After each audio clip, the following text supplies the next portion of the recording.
കേരളം നിലനിൽക്കാൻ വർഗീയതയെ പ്രതിരോധിക്കണമെന്ന് CPM സംസ്ഥാന secretary MV Govindan പറഞ്ഞു. LDF വടക്കൻ മേഖല വികസന മുന്നേറ്റ ജാഥയ്ക്ക് പാലക്കാട് കോട്ടമൈതാനത്ത് നൽകിയ സ്വീകരണ പൊതുയോഗത്തിൽ പ്രസംഗിക്കുകയായിരുന്നു സംസ്ഥാന സെക്രട്ടറി. വർഗീയതയെ വിശ്വാസികൾ ഉൾപ്പെടെയുള്ള മതേതരവാദികൾ ഒറ്റക്കെട്ടായി പ്രതിരോധിക്കണം. LDF സർക്കാർ മൂന്നാം വട്ടവും അധികാരത്തിൽ വരുമെന്നും അദ്ദേഹം പറഞ്ഞു. കേന്ദ്രം ഭരിക്കുന്ന BJPക്ക് കേരളത്തോട് പകയാണെന്നും അദ്ദേഹം ആരോപിച്ചു.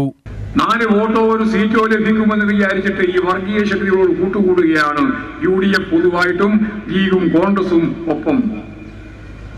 മാത്രമല്ല, കഴിഞ്ഞ തെരഞ്ഞെടുപ്പിന്റെ ഭാഗമായിട്ട് കേരളത്തിന്റെ പല ഭാഗത്ത് SIR എന്ന് പറയുന്ന സംവിധാനം പിണറായി വിജയനാണ് ഈ കേരളത്തിൽ നടപ്പിലാക്കാൻ തീരുമാനിച്ചത് എന്ന് പരസ്യമായിട്ടും രഹസ്യമായിട്ടും സ്കോഡ് കയറി പറഞ്ഞവരാണ് ജമാഅത്തെ ഇസ്ലാമി. അതിന്റെ ഒപ്പം പോയവരാണ് ലീഗ്. മാത്രമല്ല, ലീഗ് നേതാക്കന്മാര് പരസ്യമായിട്ട് ഇപ്പോ പറയുന്നത് ഏതാണ്ട് ജമാഅത്തെ ഇസ്ലാമിന്റെ അതേ വർഗീയവാദം തന്നെയാണ്. ഷാജിയെ പോലുള്ളവർ പറഞ്ഞു, മതമാണ് പ്രശ്നം, രാഷ്ട്രീയമാണ് എന്ന് പറയാൻ അവർക്ക് സാധിക്കുന്നില്ല. വർഗീയവാദ നിലപാടുകൾക്കെതിരായി പൊരുതാൻ കേരളത്തിൽ ഞാൻ നേരത്തെ പറഞ്ഞതുപോലെ എല്ലാ ജനവിഭാഗങ്ങളെയും ചേർത്ത് നിർത്തി മുമ്പോട്ടേക്ക് പോകാൻ നമുക്കാവണം.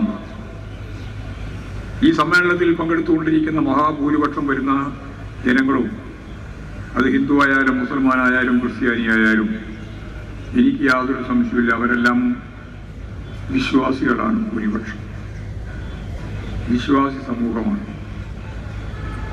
ഈ വിശ്വാസികളാരും വർഗീയവാദികളല്ല. അവർക്ക് വർഗീയവാദ നിലപാട് സ്വീകരിക്കാനാവുന്നതല്ല.